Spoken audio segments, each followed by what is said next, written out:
जय श्री राम दोस्तों। सनातन good luck channel पर आप सभी का बहुत बहुत स्वागत है। आज मैं आपको बताऊंगी पौष पुत्रदा एकादशी की व्रत कथा। तो जो निसंतान और नवविवाहित स्त्रियां होती हैं वह पुत्र प्राप्ति हेतु पौष पुत्रदा एकादशी का व्रत करती हैं। शास्त्रों में निहित है कि पौष माह के शुक्ल पक्ष की एकादशी पर व्रत करने से व्रती को पुत्र रत्न की प्राप्ति होती है। इस व्रत के पुण्य प्रताप से साधक को सभी प्रकार के सुखों की प्राप्ति होती है।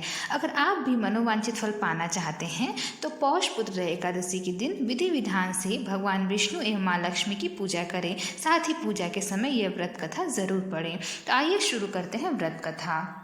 द्वापर युग में धर्मराज युधिष्ठिर ने जगत के पालनहार भगवान श्री कृष्ण से पौष पुत्रदा एकादशी की कथा जानने की इच्छा जताई। उस समय भगवान श्री कृष्ण ने कहा, एकादशी व्रत का अति विशेष महत्व है। इस व्रत की कथा का श्रवण करने से व्यक्ति के जीवन में सकारात्मक शक्ति का संचार होता है, साथ ही समस्त प्रकार के दुख और संकट दूर हो जाते हैं। हे धर्मराज, भद्रावती नामक शहर में राजा सुकेतुमान राज करता था।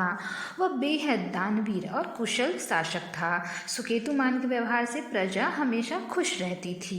हालांकि सुकेतुमान स्वयं चिंतित रहता था। राजा सुकेतुमान को कोई संतान नहीं थी। राजा को न सिर्फ अपने राजपाट को आगे कौन संभालेगा इसकी चिंता थी, बल्कि उसे इस बात का भी भय था कि आगे पितरों का पिंडदान कौन करेगा। संतान प्राप्ति के लिए राजा ने कई यज्ञ किए, ब्राह्मण भोज कराए। राजा रानी ने मिलकर बहुत से पुण्य कर्म किए, लेकिन इन सब के बावजूद भी उन्हें संतान की प्राप्ति नहीं हुई।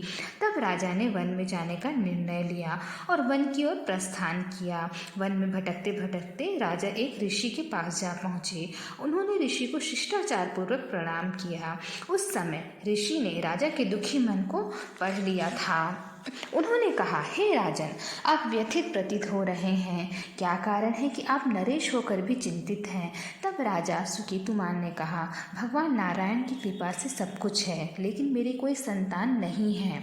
अगर पुत्र ना रहा तो मेरा पिंडदान कौन करेगा? कौन पूर्वजों का तर्पण करेगा? ऋषि बोले, हर वर्ष पौष माह के शुक्ल पक्ष की एकादशी तिथि पर व्रत रख भगवान विष्णु की पूजा करें।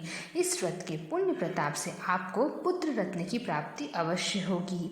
ऋषि के वचनानुसार राजा और उनकी धर्मपत्नी ने पौष पुत्रदा एकादशी का व्रत किया। कालांतर में राजा सुकेतुमान को पुत्र रत्न की प्राप्ति हुई। तब से पौष एकादशी को पौष पुत्रदा एकादशी कहा जाने लगा और यह मान्यता है कि जो भी इस एकादशी व्रत के दिन पूरे विधि विधान से लक्ष्मी नारायण जी के साथ श्री कृष्ण की भी पूजा करते हैं, उन्हें पुत्र प्राप्ति के योग बनते हैं।